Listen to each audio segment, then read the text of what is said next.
Action. ప్రభు పేట మీ అందరికీ వందనాలు తెలియపరుస్తూ ఉంటున్నాను.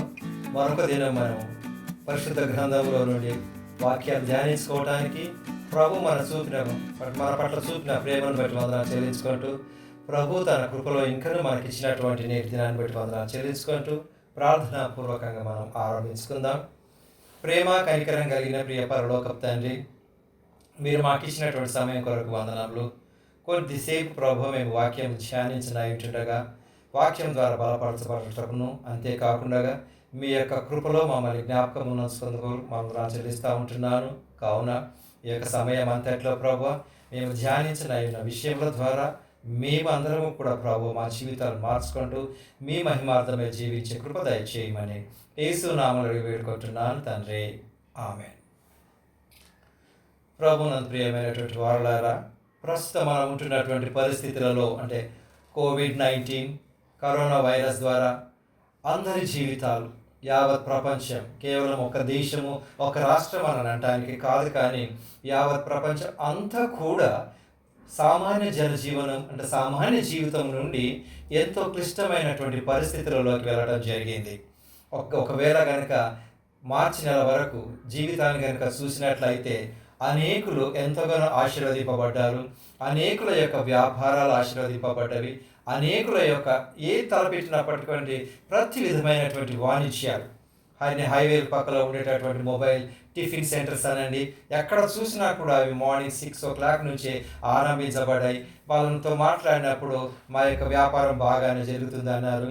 అంతేకాకుండా ట్రాన్స్పోర్టేషన్ విషయంలో కూడా ఈ యొక్క వితిన్ మన భారతదేశంలో నేను మాట్లాడుతూ ఉంటున్నాను.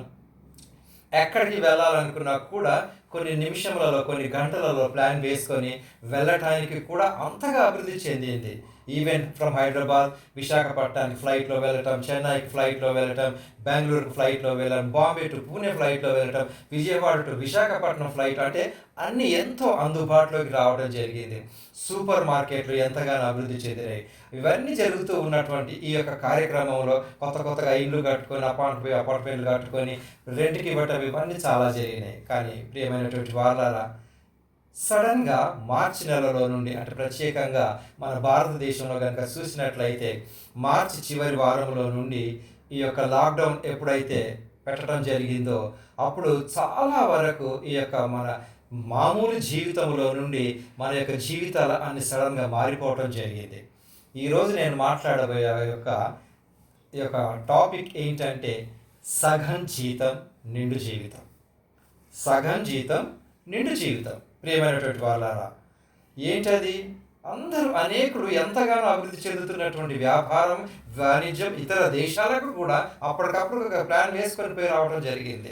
ఎవరిని అడిగినా కూడా, సార్ నెక్స్ట్ మంత్ అక్కడికి వెళ్తున్నాను, ఆస్ట్రేలియా వెళ్తున్నాను, ఆఫ్రికా వెళ్తున్నాను, అమెరికా వెళ్తున్నాను, న్యూజిలాండ్ వెళ్తున్నాను అని ఈ రకంగా చెప్పుకున్నటువంటి ఇప్పటి పరిస్థితిని కనుక చూసినట్లయితే, ఒక దైవ సేవకుడిగా వాక్యానుసారంగా నేను మీకు చెప్పేది ఏంటంటే, జీతం సగమైన మన జీవితం నిండు జీవితం. ఆధారపడాల్సిన అవసరం లేదు. ఎందుకు నేను ఆధారపడుతూ ఉంటున్నానంటే, ఈ లోకంలో ఉండేటటువంటి ఈ జీతాన్ని నేను చూడటం మూలంగా, జీతం అనండి, ఆదాయం అనండి, ఏమైనా అన్నప్పటికీ. కాబట్టి ఈ విషయంలో నేటి దినం అంటే పాతదే అయినప్పటికీ మనకి ఎన్నోసార్లు విన్నప్పటికీ ఈ యొక్క అంశానికి అనుగుణంగా ఈ సగం జీవితం నిండు జీవితం, దానికి యేసు ప్రభు మనతో పలికిన ఒక మాట నేను పంచుకుంటాను మీతో. మత్తయి సువార్త 6వ అధ్యాయం 25వ వచనం. మత్తయి 6:25. అందువలన నేను మీతో చెప్పున్నది ఏమనగా, ఏమి తిందుమో ఏమి త్రాగుదుమో అని మీ దేహమును గూర్చి అయినను చింతింపకుడి. ఆహారము కంటే ప్రాణమును, వస్త్రము కంటే దేహమును గొప్పవి కావా. ప్రియులారా, యేసు ప్రభు పలికినటువంటి ఈ యొక్క మాటలో చెప్పాడు, ఏమి తిందుమో ఏమి త్రాగుదుమో అని చింతింపకుడి. ఆలోచించకుడని యేసు ప్రభు చెప్పలేదు, చింతింపకుడే చెప్పినాడు. చింత వేరు, ఆలోచన వేరు. చింత మనిషిని నిరుత్సాహంలోనికి తీసుకెళ్తూ ఉంటుంది. ఇన్ అదర్ వే, ఈ మధ్యగా చాలా వరకు కామన్గా అందరూ వాడే పదం డిప్రెషన్ అని వాడుతూ ఉంటుంటారు. డిప్రెషన్ అని, పలానా అబ్బాయి స్ట్రెస్లో ఉన్నాడండి, డిప్రెషన్లో ఉన్నాడండి, ఇవన్నీ. కానీ యేసు ప్రభు ఏమంటున్నాడంటే, చింతింపకుడి అన్నాడు, ఆలోచింపకుడి అని అనలేదు. అంతేకాదు, యేసు ప్రభు పలికినటువంటి ఈ మాటలలో దేని గురించి చింతింపకుడి అని అన్నాడు? ఏమి తిందుమో, ఏమి తాగుదుమో, ఏమి ధరించుకుందుమో వాటి గురించినటువంటి అవసరం లేదన్నాడు. అంతేకాదు, తను స్పష్టంగా మనతో పలుకుతున్నటువంటి మాట ఏంటంటే, మీ ప్రాణము చాలా ప్రాముఖ్యమైనది. అది అంటే అది ఒక నిండు జీవితం అని ఆయన అంటున్నాడు. రెండవది దేహం అంటాడు. ప్రాణము ప్రాముఖ్యమైనది, రెండవది దేహం. అంటే నాకు ఇవ్వబడినటువంటి ఈ శరీరం. కానీ ఈ శరీరం పైన ఉన్నటువంటి వస్త్రముల గురించినటువంటి ప్రాముఖ్యత గురించి మాట్లాడలేదు. నువ్వేం వేసుకుంటావు, ఏం తింటావు అన్నది కాదు. అంతేకాదు, ఆకాశ పక్షులతో మనల్ని పోలుస్తూ ఉంటాడు. ఆకాశ పక్షులు చూడండి అంటాడు. సరే, ఈ సందర్భంలో ఎవరేం మాట్లాడినా కూడా మనకుండేటటువంటి ఆలోచన విధానాన్ని బట్టి వీరంతా చెప్పినా కూడా, సార్ మా పరిస్థితులు చాలా తారుమారైనాయి అనే పరిస్థితుల్లో మనం ఉండొచ్చు. దాన్ని నేను కాదనండి. కానీ ప్రాణము ముఖ్యమైంది అంటానికి కొన్ని ఉదాహరణలు చూద్దాం మనం.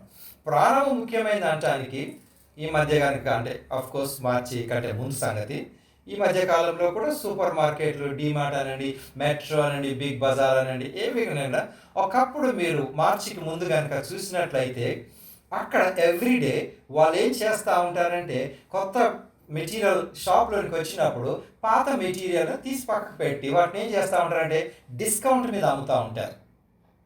ఆ యొక్క మ్యానుఫ్యాక్చరింగ్ డేట్ని బట్టి, ఆ యొక్క ఐటమ్ని బట్టి 30%, 40%, 50%, ఈవెన్ కొన్ని ఏమంటుంటారు, ఈ యొక్క సేల్స్, క్లియరింగ్ సేల్స్ అని పెడతా ఉంటుంటారు. ఈవెన్ 80-90% కూడా. అంటే ఏంటంటే ఆ యొక్క వస్తువుకు ఉండేటటువంటి విలువ తగ్గిపోయింది అని అర్థం.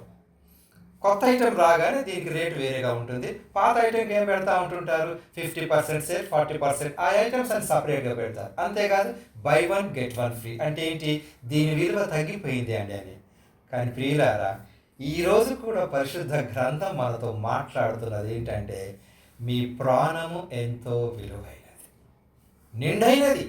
ఎందుకు నిండైనదండి? యేసు ప్రభు ఏమంటున్నాడు? అసలు మీరు దీని గురించి ఏంటండి, నా యొక్క ఒంటి పైన, అంటే నా దేహం పైన నేను ఒక 90,000 రూపాయల విలువ కలిగినటువంటి వస్త్రం వేసుకున్నా కూడా నా దేహం నా దేహమే. అంతేకాకుండా నేను 90 రూపాయలు వేసుకున్న దేహం దేహమే. అంటే నాకు నా ప్రాణానికి విలువ ఎక్కడి నుంచి వచ్చింది, నా దేహానికి విలువ ఎక్కడి నుంచి వచ్చింది? నేను వేసుకున్నటువంటి వస్త్రములను బట్టి, ధరించినటువంటి ఆభరణములను బట్టి, లేదా ఎనీథింగ్ అయి ఉండొచ్చు. బట్ స్టిల్ అంతకంటే ముఖ్యమైనటువంటిది అసలు ఈ ప్రాణము ముఖ్యమైనదని యేసుప్రభు ఎందుకన్నాడు? ఈ యొక్క మత్తయి సువార్తలో ఆయన పలికినటువంటి మాట ఏంటండి? ఆహారము కంటే ప్రాణమును, వస్త్రమును కంటే దేహమును గొప్పవి కావా? ప్రియులారా, దేహము, ప్రాణం రెండింటి గురించి యేసుప్రభు మాట్లాడినాడు. బాధాకరమైన విషయం ఏంటంటే, ఈ మధ్య కాలంలో అసలు ఎవరు చనిపోతున్నారు, ఎక్కడ చనిపోయినారు, ఎవరి యొక్క బంధువులు కోల్పోయినారు అన్న విషయాన్ని కూడా కనుక ఆలోచించినట్లయితే, ఈవెన్ ఒకే కుటుంబంలో భార్య చనిపోతే భర్తకు కూడా ఈ యొక్క కరోనా ఉందనేది, ఆయన కూడా హాస్పిటల్లో ఉండటం మూలంగా భార్య చావు భర్తకు కూడా తెలియకుండా ఆమెను సమాధి చేయటం అన్న జరుగుతూ ఉంటుంది. అంటే ఏంటి, ఈ శరీరం పోయినప్పటికీ ఆ యొక్క ప్రాణం అన్నది దేవుడి చెంతకు చేరుతుంది. కాబట్టి ఆ ప్రాణానికి విలువ ఉంది. ప్రియులారా, నిరుత్సాహపడాల్సిన అవసరం లేదు. ఈ మాట అంటున్నప్పుడు చాలామంది అంటుండవచ్చు, సార్ నేను ఎంతో కోల్పోయినాను. అందరూ కోల్పోయారు ఏదో ఒక రకంగా. కొద్దిమందికి 50% శాలరీ, కొద్దిమందికి ఇంకా తక్కువ 60% శాలరీ, కొద్దిమందికి 40% శాలరీ, కొద్దిమందికి అసలు ఏమీ లేకుండా కూడా ఉన్నారు. అయినప్పటికీ వారి శరీరంలో, వారి దేహంలో ఉండేటటువంటి ప్రాణము, హృదయం, గుండె కొట్టుకుంటుంది. దేవుడు వారికి ఆజ్ఞ ఇచ్చిన ప్రకారం ఉంటుందండి. ప్రియులారా, నిరుత్సాహపడాల్సిన అవసరం లేదు. ఏమంటున్నాడు ఇక్కడ? ఈ యొక్క వస్త్రం గురించి, ఆహారం గురించి ఎందుకు ఆలోచించొద్దన్నాడు? నేను ఒకప్పుడు మేబీ చాలా ఖరీదైనటువంటి ఆహారం తిన్నానేమో, ఇప్పుడు నేను కేవలం సామాన్యమైనటువంటి ఆహారం ద్వారా నన్ను దేవుడు జీవింపజేస్తుంటున్నాడు. ఈ యొక్క మార్చి తర్వాత జరిగినటువంటి విషయాలలో ఈ వలస కూలీలు అన్న వాళ్ళు తమ స్వగ్రామాలకు ఎందుకు వెళ్ళినారని అంటే, మేము అక్కడికి వెళ్ళి కనీసం మా యొక్క పంట పొలాల్లో పండేటటువంటి ఏ ఆహారమైనా తిని బ్రతకగలమని, కొన్ని వేల మంది మీరున్నటువంటి ప్రాంతంలో నుండి కూడా చూడండి ఎంతోమంది వెళ్ళిపోయినారు. కాబట్టి ఇక్కడ నేను చెప్పినటువంటి విషయం ఏంటంటే, నా ఆదాయం 50% ఉండొచ్చు, మా income maybe 50%, but my life is 100%. నా యొక్క ఆదాయం 50%, కానీ నా యొక్క జీవితం నిండైన జీవితం. ఇది ఎప్పుడు ఎలా ఎందుకు అవుతుందండి? యేసుప్రభు అన్న ఈ మాటలే అదే రకంగా అపోస్తలులు చాలామంది దీని గురించినటువంటి విషయాలు మనకు చెప్పిన. నేను ఎప్పుడు ఎందుకు ఎలా సంపూర్ణమైంటున్నాను, నా ప్రాణం 100% అంటానికి ఆధారాలు ఏంటి చూద్దామండి. యాకోబు పత్రిక 1:4 ఆయన ఏమంటున్నాడంటే, నా యొక్క జీవితం సంపూర్ణమైంది అని చెప్పటానికి యాకోబు పత్రిక 1:4 మీరు సంపూర్ణులు అంటాడు. You are complete. మీరు సంపూర్ణులు. ఏంటది? అనునాంగులను ఏ విషయంలోనూ కొదవలేని వారునై ఉండునట్లు ఓర్పు తన క్రియను కొనసాగింపనీయుడి. ప్రియమైనటువంటి వాళ్ళారా, ఐఎమ్ కంప్లీట్. ఈ విషయంలో ఒక అడ్వర్టైజ్మెంట్ గుర్తుకొస్తూ ఉంటుందండి. అంటే అఫ్కోర్స్ అది బైబిల్ పక్షంగా దీన్ని తీసుకోబాకండి. మీరు రేమండ్ షూటింగ్ షాప్కి వెళ్తే you are complete Raymond's man అంటారు. అంటే ఏంటి?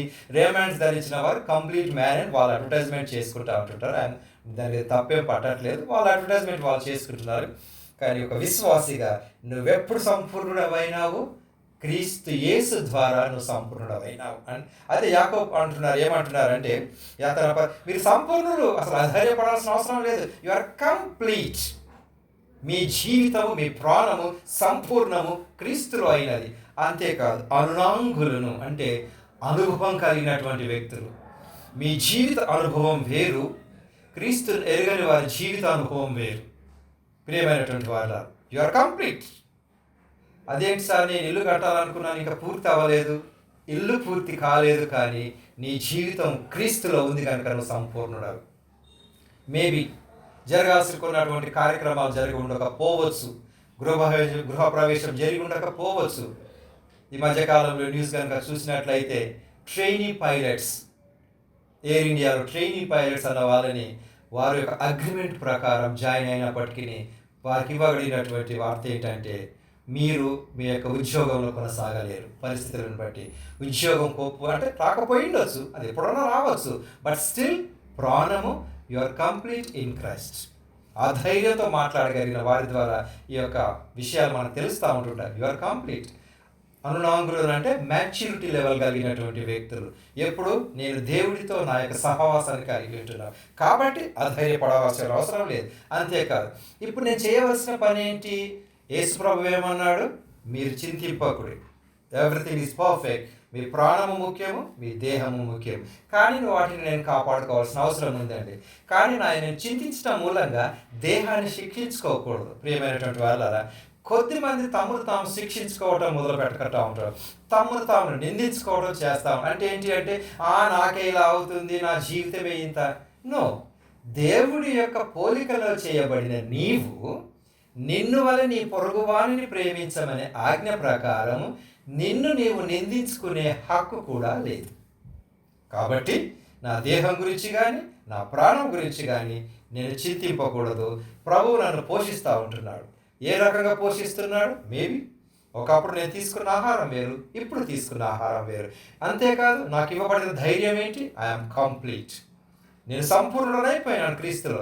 అనునాంగులను ఇప్పుడు నేను చేయాల్సిన పని ఏంటంటే, ఇక్కడ ఏమంటున్నాడంటే, ఏ విషయంలోనూ కొదవలేని వారునై ఉండునట్లు ఓర్పు తన క్రియను కొనసాగింపనీయుడి. ఏ విషయంలో కొదవలేకపోవటం ఏంటండి? మాకు అన్ని కొదువ అయిపోయినాయి కదా. కరెక్టే, అగ్రీ. రావాల్సినటువంటి ఆదాయం రాలేదు. అప్పు తీసుకొని ఇస్తానన్న వ్యక్తి అసలు ఆయన పరిస్థితే బాగలేదు. అడగాలనుకున్నప్పుడు అడగలేకపోతున్నాను. ఎలాగండి? నాకు అన్ని ఏ విషయంలో కొదవలేకుండా నేను ఎలా ఉన్నాను? బట్ ఈ విషయం బైబిల్ యొక్క వివరణ ఏంటంటే, అది టెంపరీ. కానీ నువ్వు క్రీస్తులో సంపూర్ణుడవైనటానికి రుజువు ఏంటి అండి అని అంటే, ఇక్కడ ఏమంటున్నాడు? ఒకటి, చింతించొద్దు. ఇక్కడ రెండవది ఏమంటున్నాడు? మీరు కంప్లీట్ అయిపోయినారు, మీరు అసలు ఏమి బాధపడాల్సిన అవసరం లేదు.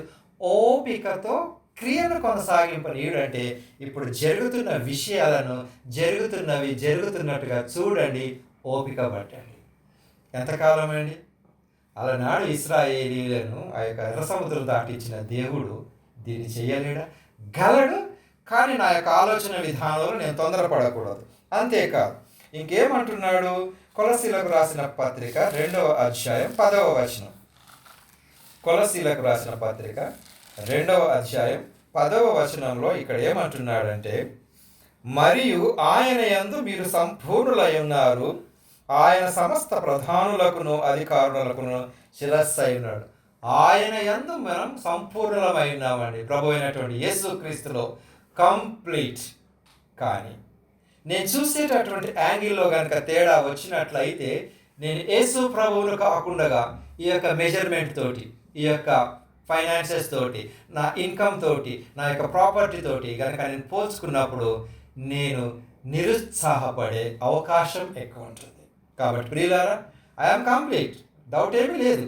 నేను క్రీస్తు యందు సంపూర్ణుడై ఉంటున్నాను. క్రీస్తు నందు నేను సంపూర్ణుడై ఉండడానికి ఏంటండి అంటే, నాకున్నటువంటి ఆదాయంలోనే ఆనందించగలిగిన కెపాసిటీ దేవుడు నాకు ఇచ్చాడు.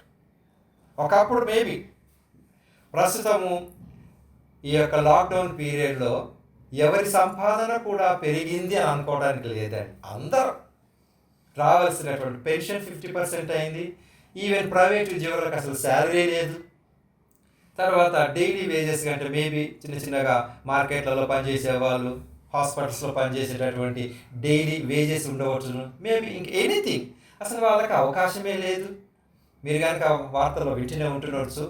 ఏమంటున్నారండి, వీరికి ఆదాయం లేదు కాబట్టి ప్రభుత్వం వీళ్ళని ఆదుకోవడానికి ప్రయత్నం చేయాలి. అలా ఆ యొక్క కేటగిరీ కిందికి రాని వాళ్ళు ఎవరైనా ఉన్నారా? అందరూ ఉన్నారండి.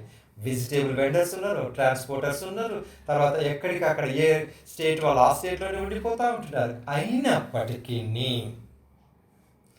ఈ వాగ్దానం ఏంటండి, మీరు కంప్లీట్ అయిపోయినారు అంటే ఇది ఎక్కువ దేని గురించి మాట్లాడుతుంది? నా ప్రాణం గురించి మాట్లాడుతుంది, నా దేహం గురించి మాట్లాడుతుంది. అంటే ఈ యొక్క దేహం ఏదో రకంగా ఎప్పుడో ఒకప్పుడు వెళ్ళిపోవాల్సిందే.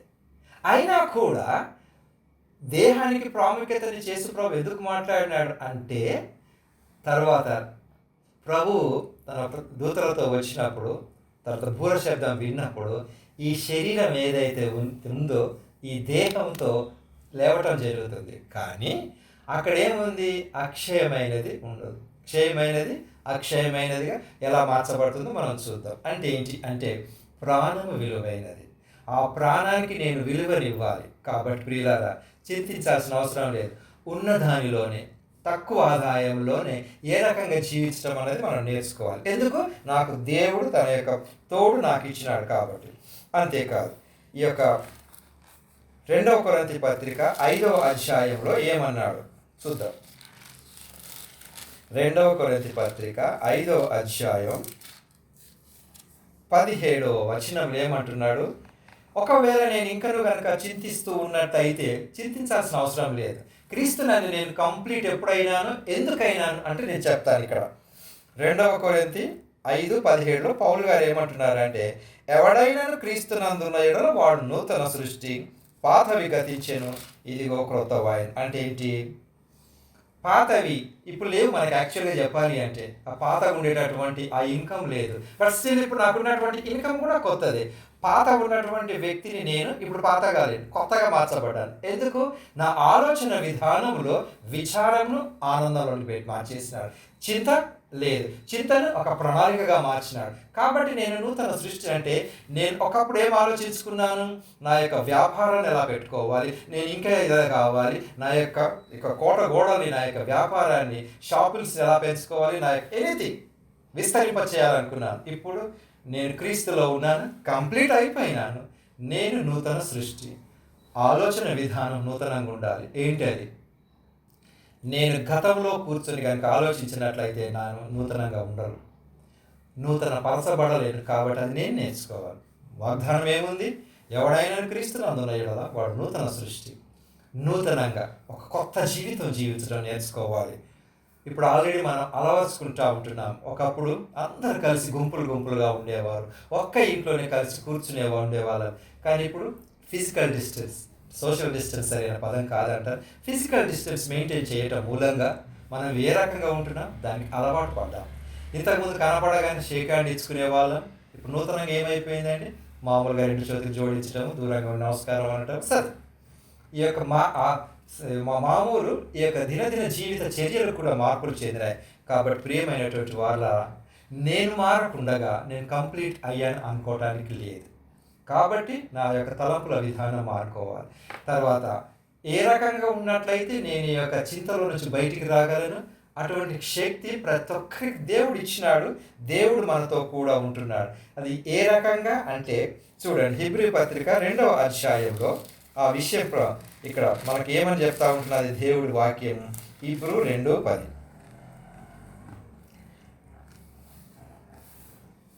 హెబ్రీ పత్రిక 2వ అధ్యాయం 10వ వచనం ఏమని ఉందంటే, ఎవరి నిమిత్తము సమస్తములు ఉన్నవో, ఎవరి వలన సమస్తములు కలుగుచున్నవో, ఆయన అనేకులైన కుమారులను మహిమకు తెచ్చుచుండగా వారి రక్షణకర్తను శ్రమల ద్వారా సంపూర్ణిగా చేయుట ఆయనకు తగును. అగైన్, నేను ఎలా కంప్లీట్ అయ్యానండి? శ్రమల ద్వారా. ఈ యొక్క శ్రమలు టెంపరీనండి, ఎప్పటివరకు ఉంటాయో నాకు తెలియదు, బట్ ఏదో ఒక రోజున వెళ్ళిపోతాయి. కాబట్టి దేవుడు ఏమంటున్నాడంటే శ్రమల ద్వారా నన్ను సంపూర్ణ చేస్తున్నాడు. నేను నేర్చుకుంటాను ఈ యొక్క శ్రమలు. కాబట్టి నేను నిరుత్సాహపడాల్సిన అవసరం లేదు. నాకే ఇలా జరిగింది అని అనుకోవడానికి లేదండి. ఇది యావత్ ప్రపంచంలో ఉన్నది, మన భారతదేశం అంతా ఉంది, మన రాష్ట్రాల్లో ఉంది. అసలు నువ్వు ఎక్కడ అనుకోవడానికి లేదు. ఒకప్పుడు వార్తలలో విన్నామేమో పలానా దేశంలో ఉందేమోనని. కానీ ఇప్పుడు ఉన్నటువంటి ఈ యొక్క వైరస్ కోవిడ్-19 కరోనా వైరస్ ఎక్కడ ఉందండి? మా ఈ పక్క గ్రామంలోకి వచ్చిందట, ఈ గ్రామంలో లేదు అనడానికి లేదు కదా. ఏదో ఒక రకంగా ఈ యొక్క శ్రమ అన్నది అందరికి వచ్చిందండి. సరే, ఈ వచనం నుంచి నేను పొందుకునే ఆదరణ ఏంటంటే, మళ్ళీ చదువుతాను చూడండి. ఈ యొక్క వచనంలో నేను పొందుకునే ఆదరణ ఏంటంటే, రక్షణకర్త శ్రమల ద్వారా సంపూర్ణిగా చేయుట ఆయనకు తగును. నాతో మాట్లాడుతున్నాడు. నాకు ఇచ్చినటువంటి శ్రమ ద్వారా ఆయన నాకు కొన్ని హింట్స్ ఇస్తున్నాడు. ఏమని? దీని ద్వారా నువ్వు కంప్లీట్ కాబోతున్నావు, అధైర్యపడొద్దండి. కానీ దీని యొక్క వాక్యం అంటే మీరు అధైర్యపడొద్ది అని అన్నప్పుడు కొంచెం జీర్ణించుకోవడం కష్టమే. అంటే ఏంటి? సార్, నాకు ఎంత నష్టం జరిగిందంటే కొన్ని వేలల్లో జరిగింది, కొన్ని లక్షలలో జరిగింది. అసలు నేను ఇలా అవుతుందనే అనుకోలేదు. నేను ఒక అగ్రిమెంట్ సైన్ చేసుకున్నాను, ఒక బిజినెస్ కొరకు సైన్ చేసుకున్నాను, అక్కడ ఏదో నేను ఇన్వెస్ట్ చేయబోతున్నాను, ఒప్పుకుంటానండి. కానీ స్టిల్ నేను క్రీస్తునందు సంపూర్ణుని.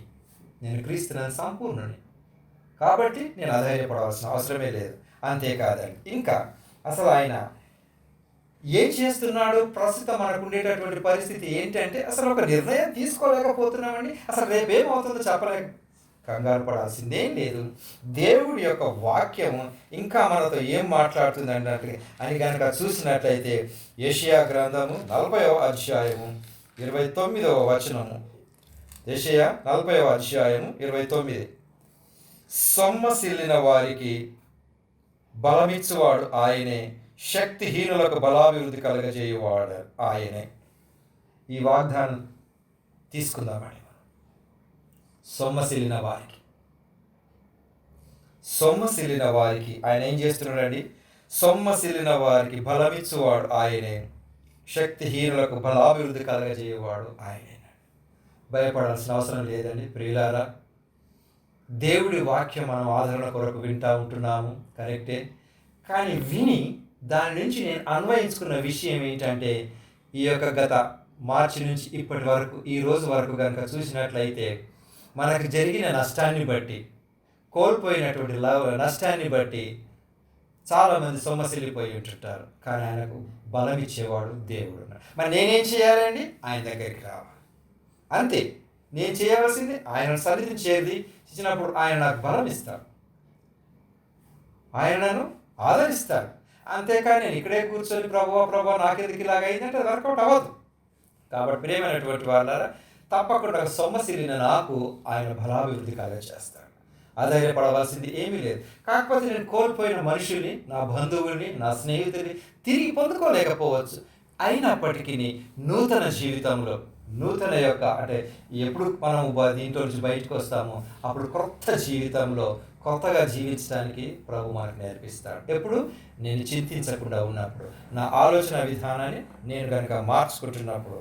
కాబట్టి ప్రియమైనటువంటి వాళ్ళారా, ఈ యొక్క ప్రభు మన పట్ల ఎన్నో మేలు చేశాడు. ఈ యొక్క ప్రస్తుతం ఉన్నటువంటి ఈ సందర్భాల్లో ఆ మేలులను మర్చిపోయి వెంటనే దేవుడిని నిందించాల్సిన అవసరం కూడా లేదండి. దేవుడిని నిందించే అధికారం మనకు లేదు. కాబట్టి ఆయన ఏం చేస్తున్నాడు? యేసు ప్రభు పలికిన మాట ఏంటి? మనం ఈరోజు విన్నటువంటి విషయాలలో ప్రాణము ముఖ్యం, దేహము ముఖ్యం, ఈ యొక్క వస్త్రాలు కానీ ఆహారం కాదు. ఒకవేళ మన యొక్క భోజన విషయాలలో కూడా మార్పులు చాలానే వచ్చి ఉండవచ్చు. ఒకప్పుడు తీసుకున్న మాదిరిగా ఈ యొక్క వైద్య సలహాల మేరకు ఆహారంలో కూడా అనేకులు మార్పులు తెచ్చుకుంటున్నారు. కాబట్టి ఆ యొక్క ఆహార విషయంలో విచారించాల్సిన అవసరం లేదు. బట్ స్టిల్ ఆహారం లేక కూడా కొద్దిమంది ఉన్నారండి, లేరని కాదు. కానీ వారు జీవించడానికి గల కారణం ఏంటంటే ప్రభు వారికి ఇచ్చినటువంటి ధైర్యమే. న్యూస్లో మీరు చూసే ఉంటారు, ఒక ఆవిడ 10 సంవత్సరాలు ఓ యొక్క భూమి అంటే తను ఒక గుంతలో ఉందట. తన భర్త చనిపోయిన తర్వాత ఆ యొక్క సొంత పిల్లలు విడిచిపెట్టినారు. ఆమె ఒంటరిగానే వెళ్ళి కట్టెపుల్లలు, ఒక మామూలుగా కట్టెపుల్లలతో ఒక ఇల్లు వేసుకొని 10 సంవత్సరాలు ఆ యొక్క రాతి మట్టి గుహలోనే ఉండిందట. కానీ మరి ఆవిడ ఎలా జీవించదండి 10 సంవత్సరాలు? అంటే ఈ యొక్క కంట్రోల్ బియ్యం రేషన్ షాప్లో వచ్చి ఏదో దూరం వచ్చి ఆ యొక్క 10 కిలోల బియ్యము, ఆ యొక్క నూనె, పప్పుతో జీవించిందట. అప్పుడు ఆవిడకి 70 సంవత్సరాలట. చూడండి, ఆమెతో మాట్లాడినప్పుడు ఆమె 10 years ఎవరు లేకుండా ఉన్నప్పటికీ నాకు పలికిన మాట ఏంటంటే, నాకు ధైర్యం ఉంది. ప్రియమైనటువంటి వాళ్ళారా, ఎవరు లేకుండా ఒంటరిగా ఉన్నా కూడా 10 సంవత్సరాలు ఆవిడ ఒంటరిగా బ్రతికింది. ఒకవేళ చూడండి, ఆవిడే కనుక విచారించి కనుక పోయి ఉన్నట్లయితే ఈరోజు ప్రజలందరికీ సాక్షికరంగా ఉండేది అయి ఉండకపోవచ్చు. కాబట్టి అటువంటి వారి ద్వారా కూడా దేవుడి యొక్క వాక్యం ఎంతగా ప్రబలుతుందన్న విషయాన్ని చూడండి. ఆవిడ వృద్ధురాలు, కానీ ఆమె దగ్గరికి ఏదో ఒక రకంగా ఈ యొక్క మీడియా వాళ్ళు వెళ్ళటం జరిగింది. కాబట్టి ప్రియులారా, ధైర్యంగా ఉందాం. ప్రభు మనకు తోడుగా ఉంటాడు. అంతేకాదండి, తర్వాత వాక్యాన్ని మనం అన్వయించుకుంటున్నప్పుడు చేయవలసిన పని ఏంటి అంటే, ఫిలిప్పీలకు రాసిన పత్రిక 4వ అధ్యాయం 4వ వచనం ఏం చెప్తుంది? చాలామందికి సుపరిచితమైనటువంటి వాక్యం ఇది. 4:4 ఎల్లప్పుడూ ప్రభువునందు ఆనందించుడి, మరలా చెప్పుదును ఆనందించుడి. కొద్దిమంది అంటుంటారు, సారీ అసలు ఈ ఆనందించే పరిస్థితులు ఇవి, అసలు ఈ వాక్యం ఎందుకు ఇలా ఉందండి? అసలు ఈ యొక్క మీరు గమనించినట్లయితే బైబిల్లో ఎప్పుడు కూడా దేవుడు నాకు ఇచ్చినటువంటి ప్రతి పరిస్థితిని బట్టి నేను ఆనందించాలి. ఎందుకు ఆనందించాలండి? ఈరోజు నేను నాకు ఇవ్వబడినటువంటి ప్రతి విధమైన ఆశీర్వాదం. ఏంటి ఆశీర్వాదాలు? ఒక్కొక్కరికి ఒక్కొక్క కొలత బదులుదండి. బట్ స్టిల్ చెప్పగలిగినటువంటి, ఆనందించగలిగినటువంటి ఒక్క ఆశీర్వాదం ఏంటండి? ప్రభు తన పోలికలో నన్ను చేసుకున్నాడు. ఆయన ప్రేమ నా పట్ల చూపుతున్నాడు. ఆయన కృపలో నన్ను జ్ఞాపకం ఉంచుకుంటున్నాడు. నన్ను ఆయన పేరు పెట్టి పిలిచాడు.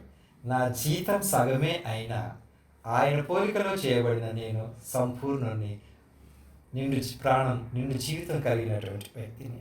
నేను ఆనందించడం నేర్చుకోవాలి. ప్రభువు నన్ను ఆనందించండి. ఒకవేళ నేను పోయిన నష్టాన్ని కనుక చూసినట్లయితే ఆనందించలేకపోవచ్చేమో, కానీ నేను కోల్పోయిన దానికంటే ఏం పొందుకున్నాను ఈరోజు? పోయింది తిరిగి రాదండి, పోయిన మనుషులు తిరిగి రారు. కానీ ప్రభువు నన్ను నేను కంప్లీట్గా అయ్యున్నాను. సొమ్మసిల్లిన నాకు ఆయన బలం ఇస్తూ ఉంటున్నాడు. అంతేకాదు, ఆయన యందు నేను సంపూర్ణ అయ్యున్నాను. కాబట్టి ఆనందించడం నేను నేర్చుకోవాలి. ఎందుకని ఆనందించడం నేను నేర్చుకోవాలి అని అంటే, ప్రభువు తన యొక్క ప్రణాళికను నెరవేరుస్తూ పోతూ ఉంటున్నాడు. ఆ ప్రణాళికను నేను గ్రహించినప్పుడు ఆనందించడం నాకు రాదు. కానీ ప్రభువా నువ్వేం చేస్తున్నావు అని నేను అడగాల్సిన అవసరం లేదు. ఆ యొక్క ప్రణాళిక చొప్పున కనుక నేను వెళ్ళగలుగుతూ ఉంటున్నట్లయితే నేను ఆనందించగలను. అది నేను నేర్చుకోవాలి. అది ఎప్పుడు నేను నేర్చుకోగలను? ఈ చింతించడం లేదా విచారించడం అంటే నిరుత్సాహపడటం మానివేయాలి. ప్రతి సన్ని విషయాలలో కూడాను, అన్ని విషయాలలోనూ కూడా ఆనందించడం నేర్చుకోవాలి. ప్రభు తన యొక్క కృపలో నన్ను అప్పటికి జ్ఞాపకం చేసుకుంటాడు. ఈ లోకం విడిచిపెట్టినప్పటికీ నిత్యరాజ్యంలో నేను ఆయనతో కూడా ఉంటాను. కావున ప్రియులారా, అట్టి కృప ప్రభు మనకు దయచేయనుగాక. ప్రార్థించుకుందాం. ప్రేమ కనికరం కలిగిన ప్రియ పరలోకపు తండ్రి, ఇంతవరకు ప్రభు వాక్యం ద్వారా మీరు మమ్మల్ని బలపరిచిన విధానాన్ని బట్టి వందనములు. మేము నిరుత్సాహపడకుండా, నిస్పృహలోకి వెళ్ళకుండా ప్రభువా మేము మీ అంత సంపూర్ణమైన ధైర్యంతో ముందుకు కృప చూపమని యేసు నామములో వేడుకొంటున్నాను తండ్రి. ఆమె. ప్రియమైనటువంటి వారులారా, ఈ యొక్క సర్వనిధి అనే యూట్యూబ్ ఛానల్కు మీరు సబ్స్క్రైబ్ చేసి వేరే వేరే టాపిక్స్లో కూడా మీరు ఇంకా మెసేజెస్ వినగలరు.